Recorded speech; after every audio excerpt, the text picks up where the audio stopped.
नमस्कार दोस्तों, आप सभी का हार्दिक स्वागत करता हूं आपके अपने परिवार सफलतागंज में। आप लोग देखना शुरू कर चुके हैं सफलतागंज चैनल पर या हिंदी का प्रैक्टिस सेशन, जिसमें कुछ बेहतरीन से महत्वपूर्ण क्वेश्चन रखे गए हैं जो आपकी आगामी पुलिस परीक्षा के लिए बहुत महत्वपूर्ण होने वाले हैं। तो साथियों, वीडियो को अंत तक अवश्य देखें और वीडियो को लाइक करें, चैनल को सब्सक्राइब करें और अपने जवाब आप कमेंट बॉक्स में लिख सकते हैं। तो साथियों, स्टार्ट करते हैं हम बिना किसी लेट लपेट के बेहतरीन से क्वेश्चन का सेशन यार। तो साथियों, पहला क्वेश्चन आप लोगों को दिखाई दे रहा है यहाँ पर। पहला क्वेश्चन साथियों दिखाई दे रहा है कि तालव्य से उच्चारित होने वाले वर्ण हैं। आपके समझ यहाँ पर चार ऑप्शन दिए गए हैं। चारों ऑप्शन में से देखना है आपको कि कौन से चारों वर्ण हैं जो तालव्य से उच्चारित होते हैं। तो साथियों, पहले हम बात करते हैं पहले ऑप्शन की। तो इसमें पहला वर्ण का दिखाई दे रहा है जो कि कंठ से उच्चारित होता है। तो पहला ऑप्शन आपका साथियों गलत हो जाएगा। फर्स्ट ऑप्शन आपका गलत हो जाता है। सेकंड ऑप्शन की तरफ बढ़ते हैं तो देखते हैं या, श, र और जा। तो पहला और दूसरा जो वर्ण होते हैं साथियों, ये तालव्य होते हैं। जबकि अगर हम रा वर्ण की बात करते हैं तो ये साथियों मूर्धन्य होता है। तो ये भी ऑप्शन आपका यहाँ से कैंसिल हो जाता है। बढ़ते हैं हम लोग थर्ड ऑप्शन की तरफ। तो साथियों जा, छ, च और ऊ। तो इसमें साथियों स्टार्टिंग के जो तीन ऑप्शन हैं, ऑप्शन नंबर 3 में तीन जो लेटर्स हैं ये तालव्य से उच्चारित होते हैं, परंतु अगर हम लास्ट लेटर्स की बात करते हैं तो इसका उच्चारण ओ से होता है। ये तालव्य से नहीं होगा। क्वेश्चन नंबर 4 की तरफ बढ़ते हैं। तो जब तीन साथियों गलत हो चुके हैं तो इसका मतलब चौथा ऑप्शन जो सही होगा, अगर इसको हम देखते भी हैं तो सा जो दिया हुआ है सा, ये तालव्य सा है। बड़ी ई भी तालव्य से उच्चारित होती है। बाकी चा वर्ग जो होता है चा, छा, जा, छा, ये तालव्य से उच्चारित होता है, अर्थात तालव्य से उच्चारित होता है। और या वर्ण भी तालव्य से उच्चारित होता है। तो इस क्वेश्चन का बेहतरीन से जो क्वेश्चन है इसमें आपका चौथा ऑप्शन इसका बिल्कुल करेक्ट होगा। आगे देखते हैं साथियों, नेक्स्ट क्वेश्चन तरफ बढ़ते हैं। तो ये दूसरा क्वेश्चन आप लोगों के समझ आ चुका है। बेहतरीन सा क्वेश्चन जो है इसको आप ध्यान से देखेंगे और जवाब करेंगे। कमेंट बॉक्स में अपना जवाब लिख सकते हैं आप। निम्न में से मा वर्ण का उच्चारण किस शब्द में हो रहा है? तो बहुत बेहतरीन सा क्वेश्चन है, लगातार परीक्षाओं में देखा जाता रहता है ये क्वेश्चन। तो भाई इसको उच्चारित करके देखते हैं। तो अगर हम बात करते हैं संकल्प की, तो आप देखते हैं जो यहाँ पर अनुस्वार लगा है ये अनुनासिक होता है, इसका उच्चारण न होता है या अनुनासिक होता है। उसके बाद दूसरा देखते हैं संवाद, संकल्प और संयोग। तो यहाँ पर हम जब देख रहे हैं संयुक्त, संयोग, संकल्प, और जब हम बात कर रहे हैं संवाद की, संवाद, तो इसमें भाई सेकंड ऑप्शन में आपको म वर्ण का उच्चारण दिखाई देगा, संवाद। और यहाँ पर मुझे लगता है थोड़ी सी एरर भी हुई है।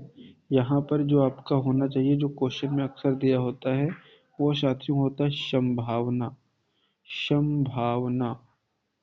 वहाँ पर आप देखते हैं तो संभावना शब्द में जब भी आप देखते हैं इस तरीके से लिखेंगे तो यहाँ पर इस अनुस्वार के बदले में अनुस्वार के बाद म वर्ण का उच्चारण दिखाई देता है आपको, संभावना। तो इसको करेक्ट भी आप कर सकते हैं। यहाँ पर अक्सर जो होता है भाई संभावना ज़्यादा बेटर होता है, आप सब सेकंड में देखेंगे। तो बाकी सब में अनुस्वार होता है, लेकिन जब संभावना लिखा होता है तो उसमें माँ वर्ण का उच्चारण आपको सुनाई दे रहा होता है। तो यहाँ पर आप ये मान के चलते हैं कि यहाँ पर जो होना चाहिए था, जो अक्सर एग्जाम में दिखाई देता है, वो शब्द आपका संभावना ज़्यादा बेटर होगा जो आपको मिलेगा एग्जाम में। नेक्स्ट क्वेश्चन तरफ बढ़ते हैं। तो संवाद शब्द में उपसर्ग बताइए। तो भाई संवाद में उपसर्ग क्या होगा? तो इस तरीके से जब भी अनुस्वार लगा होगा, जैसे संताप हो जाता है, संसार हो जाता है, संवेग हो जाता है, संलाप हो जाता है, संयम हो जाता है, संसार हो जाता है, तो इन सब में भाई हमेशा ध्यान देना है। इन सब में जब भी ऑप्शन की बात आएगी तो उपसर्ग जब भी आप बताएंगे तो भाई हमेशा सा और माँ में जब हलन तक होगा तो ये उपसर्ग जो होता है यही मिलता है। बाकी अगर ऑप्शन के अकॉर्डिंग आप कंपेयर करते हैं तो सम, शान और जो चौथा ऑप्शन है सन है। तो भाई इसमें आपका थर्ड ऑप्शन जो है वो करेक्ट है, एकदम बिल्कुल सही है। नेक्स्ट क्वेश्चन तरफ बढ़ते हैं भाई। अगले क्वेश्चन तरफ बढ़ते हैं। तो बेहतरीन सा क्वेश्चन एक आपको दिखाई दे रहा है जो अक्सर एग्जाम में पूछा जाता है। युधिष्ठिर में समास बताना है आपको। युधिष्ठिर शब्द में आपको बताना है समास कौन सा होता है। द्विगु समास, द्वंद्व समास, कर्मधारय या अलुक तत्पुरुष समास। तो पहली चीज मैं आपको बता देना चाहता हूँ, यहाँ पर अलुक तत्पुरुष समास होता है। अलुक होता क्या है? तत्पुरुष का ही एक भेद होता है, और अलुक का अर्थ होता है आ मतलब नहीं होता है। आ का अर्थ होता है साथियों नहीं, और लुक मतलब छिपना, जो छिपा ना हो वो अलुक है। तो भाई क्या नहीं छिपता है? तो होता यहाँ पर है कि जो तत्पुरुष समास आप पढ़ते हैं वहाँ पर विभक्तियों के कारक चिन्ह के आधार पर आप बता पाते हैं कि यहाँ पर कौन सा समास है। कर्म तत्पुरुष है या कर्ण तत्पुरुष है, संप्रदान है, अपादान है, संबंध है या अधिकरण तत्पुरुष है। तो उसी तरीके से जब हम देखते हैं युधिष्ठिर में, तो यहाँ पर आपको क्या समझ में आता है कि युधिष्ठिर शब्द में समास कौन सा हुआ भाई? तो होता है इसमें अलुक तत्पुरुष समास है। उसके पीछे का जो रीजन होता है कि युधिष्ठिर शब्द में जो पहला शब्द लिखा हुआ युद्ध, मतलब इसका जो अर्थ होता है युद्ध में स्थिर रहने वाला। तो साथियों जो शब्द होता है युद्ध, और युद्ध का जो सप्तमी विभक्ति एक वचन में जो शब्द बनता है वो युद्ध ही बनता है। तो मतलब विभक्ति के कारक चिन्ह के सहित ये लिखा हुआ शब्द है, अर्थात इसमें विभक्ति का लोप नहीं हुआ है। लोप का मतलब क्या है कि जब युद्ध शब्द का आप बनाएंगे सप्तमी विभक्ति एक वचन, तो वहाँ पर शब्द आपको युद्ध मिलेगा, और युद्ध प्लस स्थिर लिखा हुआ है तो बन जाता है ये युधिष्ठिर। मतलब इसमें सेम सप्तमी विभक्ति एक वचन में जो शब्द आएगा वो सेम शब्द यहाँ पर लिखा हुआ है, अर्थात इसमें किसी विभक्ति का लोप नहीं हुआ है, इसलिए अलुक तत्पुरुष समास हो जाता है। अलुक तत्पुरुष समास में और बहुत सारे एग्जाम्पल आते हैं, जैसे युधिष्ठिर हो जाता है, सरसिज हो जाता है, मनसिज हो जाता है, मृत्युंजय हो जाता है। इस तरीके के बहुत सारे शब्द हैं जो अलुक तत्पुरुष समास में आते हैं। तो महत्वपूर्ण क्वेश्चन होता है ये, सेम टू सेम क्वेश्चन आपको बहुत सारे एग्जाम में दिखाई देने वाला है, तो इसको याद रखेंगे। युधिष्ठिर में कौन सा समास होगा भाई? अलुक तत्पुरुष समास होगा। उसके बाद नेक्स्ट क्वेश्चन तरफ बढ़ते हैं, तो देखते हैं कि अशुद्ध शब्द की पहचान करना है। मोस्ट इम्पॉर्टेंट क्वेश्चन होता है भाई, बहुत महत्वपूर्ण क्वेश्चन है। अतिशयोक्ति इसमें बताना है कौन सा सही है। तो अतिशयोक्ति का हम फॉर्मेट समझते हैं। पहली चीज तो यहाँ पर ऑप्शन जो ए है वो एकदम करेक्ट है। दूसरी चीज है कि अतिशयोक्ति का जो शब्दों को अगर इसमें तोड़ेंगे तो इसमें भाई एक शब्द होता है अतिशय, और दूसरा शब्द इसमें भाई होता है उक्ति। उक्ति मतलब होता है स्टेटमेंट, एक कथन। तो जो आवश्यकता से ज़्यादा बढ़ा करके कहा गया हो वो होता है अतिशयोक्ति। अब यहाँ पर या वर्ण में देखेंगे छोटा है और सेकंड साइड छोटा ओ है। आ और ऊ को मिलाने से भाई ओ हो जाता है, गुण स्वर संधि के तहत ये बन जाता है अतिशयोक्ति।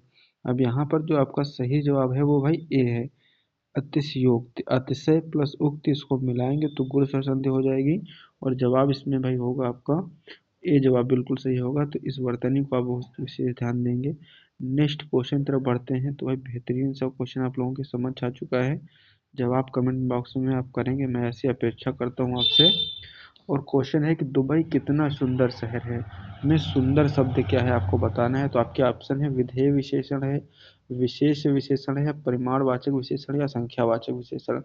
तो पहली चीज मैं आपको इसमें डिफाइन कर देना चाहता हूँ कि जो विशेषण होता है इसका प्रयोग दो तरीके से होता है। जब कोई विशेषता किसी व्यक्ति वस्तु स्थान की उस विशेष के अर्थात संज्ञा सर्वनाम के बाद लिखी जाती है तो वो विधेय विशेषण होता है, और जब पहले लिखी जाती है तो विशेष विशेषण होता है। जैसे अगर हम बात करते हैं, लिखा हो गाय काली है, गाय काली है, तो हम यहाँ पर विशेषता जो बता रहे हैं वो किसकी बता रहे हैं भाई? गाय की बता रहे हैं कि ये काली है। तो यहाँ पर संज्ञा जो है गाय, ये विशेष होता है, इसके बाद इसकी विशेषता लिखी हुई है, तो ये कंडीशन होती साथियों विधेय विशेषण की।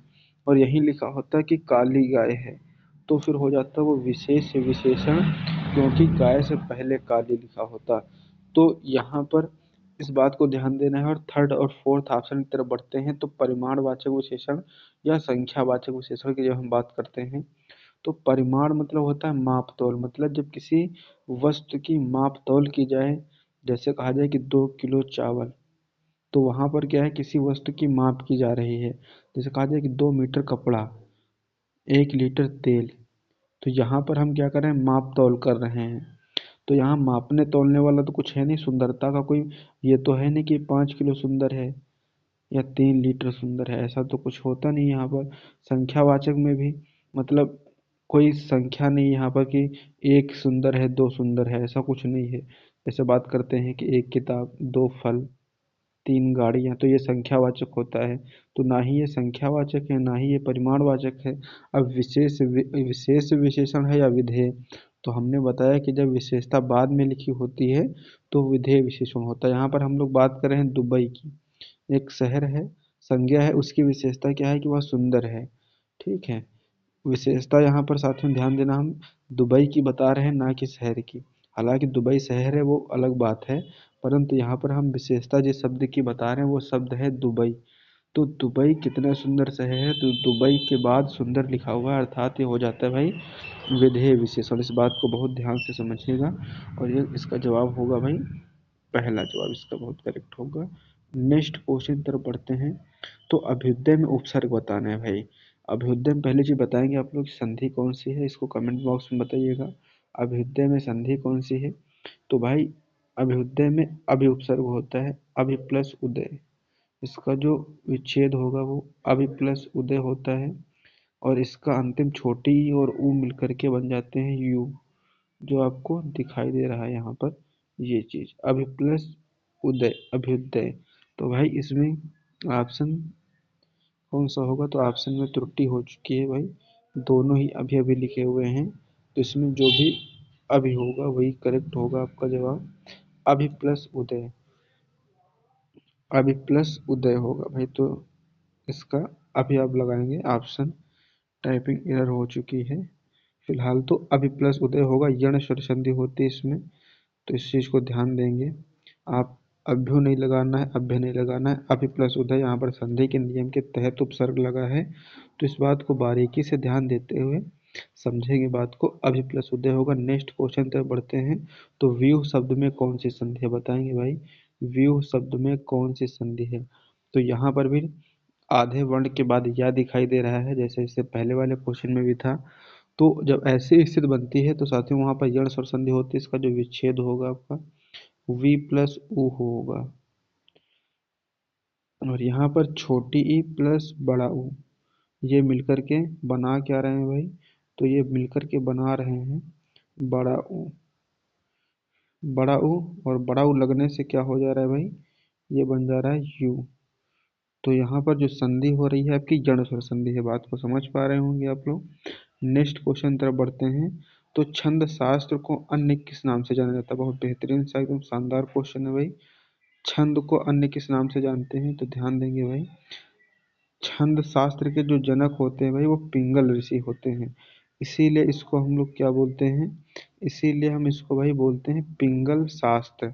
छंद शास्त्र को हम इसीलिए क्या बोलते हैं भाई? पिंगल शास्त्र के नाम से भी इसको हम जानते हैं। तो इसका जो आपका जवाब होगा वो चौथा जवाब बिल्कुल सही होगा, पिंगल शास्त्र। छंद शास्त्र का अन्य नाम होता है भाई पिंगल शास्त्र, क्योंकि इसके जनक पिंगल ऋषि होते हैं। नेक्स्ट क्वेश्चन की तरफ बढ़ते हैं।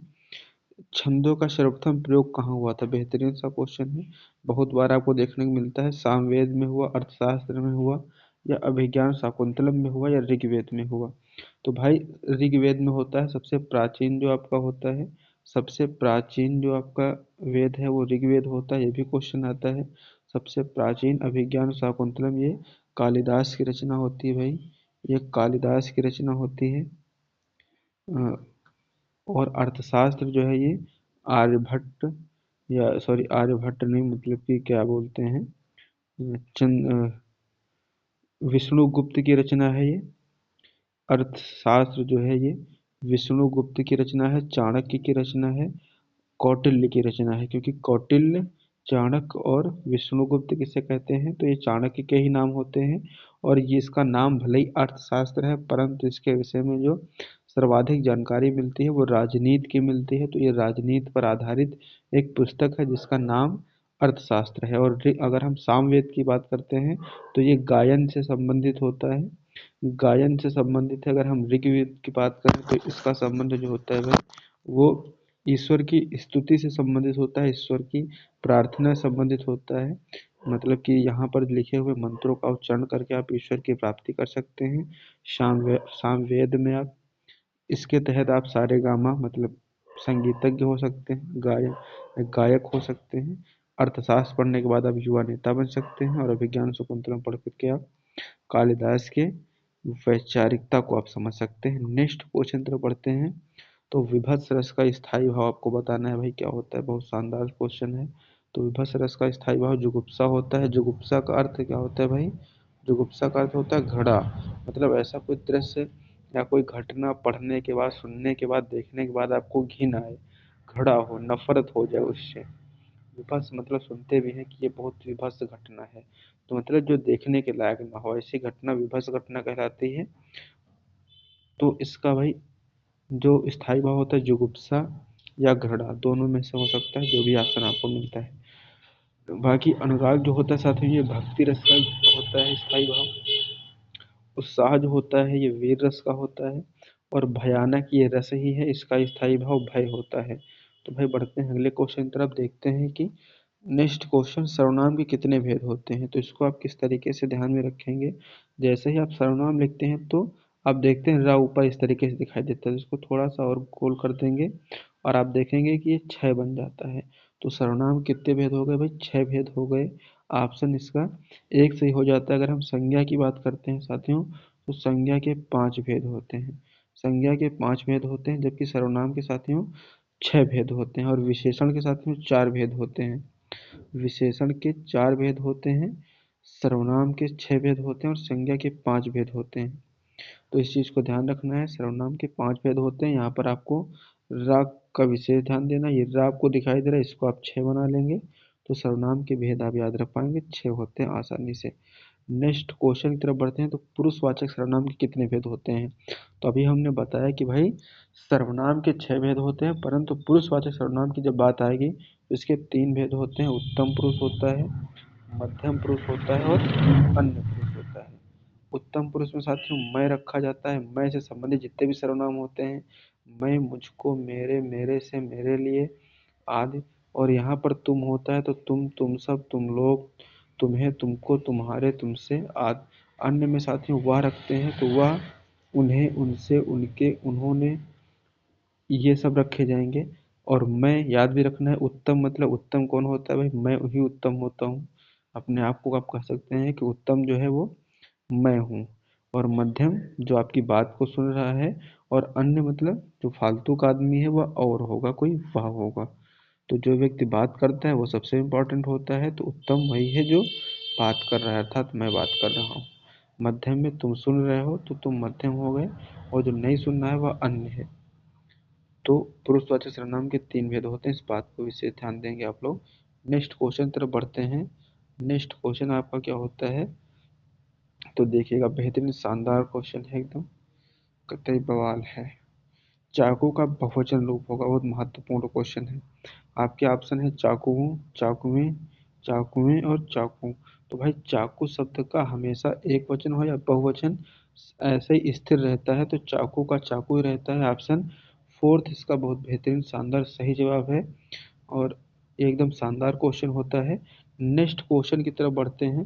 तो ये लास्ट क्वेश्चन जो आपने देखा इसको विशेष ध्यान देंगे भाई। चाकू का जो आप बात कर रहे हैं, चाकू का बहुवचन हमेशा चाकू ही रहेगा, ये स्थिर रहता है, इस बात को विशेष ध्यान देना है। नेक्स्ट क्वेश्चन तरफ बढ़ते हैं। तो पुल्लिंग शब्द की पहचान कीजिएगा। जैसा कि मैं देख पा रहा हूँ यहाँ पर चारों ऑप्शन हैं जो नदियों के नाम हैं, तो कौन सी नदी का नाम जो होता है पुल्लिंग होता है भाई? तो ब्रह्मपुत्र। पहली चीज यहाँ पर पुत्री लिखा हुआ है, मतलब पुत्र लिखा हुआ है, तो पुत्र लिखने का मतलब हो गया वो पुल्लिंग। गंगा, कृष्णा, कावेरी अब स्त्रीलिंग होती हैं। जो लोग कृष्णा शब्द को सुन करके अगर कृष्णा लगाना चाहते हैं तो कृष्णा साथियों होता है स्त्रीलिंग, जबकि कृष्ण की अगर हम बात करेंगे तो कृष्ण होता है पुल्लिंग। जैसे साथियों सूर्य और सूर्य होता है, तो सूर्य जो होता है साथियों वो पुल्लिंग होता है।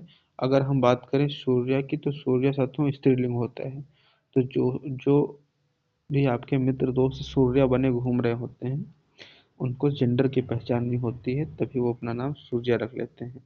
तो भाई कृष्ण क्या है? पुल्लिंग है, सूर्य पुल्लिंग है, ठीक है। कृष्णा स्त्रीलिंग है और सूर्या भी स्त्रीलिंग है। तो इसमें जो जवाब सही होगा आपका ए जवाब सही होगा। पुल्लिंग शब्द की पहचान करें तो ब्रह्मपुत्र जो शब्द है ये पुल्लिंग होता है। नेक्स्ट क्वेश्चन जब बढ़ते हैं भाई, तो नेक्स्ट क्वेश्चन में समाप्त हो जाता है। इतने क्वेश्चन थे जो बेहतरीन से क्वेश्चन थे। आज का सेशन यही समाप्त करते हैं। और अगर आपको वीडियो में दी हुई जानकारी समझ में आती है तो वीडियो को अपने दोस्तों से शेयर करें, दोस्तों तक पहुंचाएं और इसी तरीके से हमारा सहयोग करते रहें।